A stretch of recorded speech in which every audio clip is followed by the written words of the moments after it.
The vaccine programme has exceeded expectations, but it is about to become the victim of its own success. The reason is what we might call the second dose debt. Now, this chart shows where we are and where the government wants to get to. As of yesterday, almost 26 million people had received a first dose. That's the blue lines. And the lower yellow line shows almost 2 million people have had a second dose. The target is for the 32 million people in the top 9 priority groups to have had their first dose by the 15th of April. But the real date that's been driving the programme is the 29th of March. That's 12 weeks from when the rollout began in earnest, when the AstraZeneca jab joined the Pfizer jab in circulation. And 12 weeks is when second doses become due. As of today, the clock is ticking for 23.9 million people in need of that second jab. And that's why the delay to more than 5 million doses couldn't have come at a worse time. Just as the programme needs to accelerate, the NHS has had to effectively pause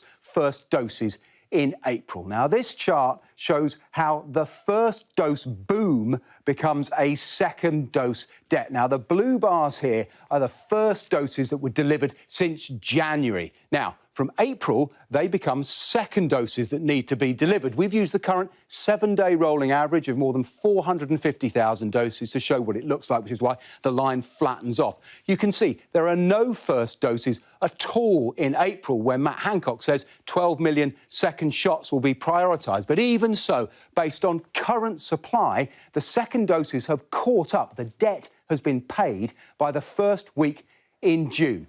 Now, this does mean everyone under 50 is going to have to wait a little longer than they hoped for a first shot.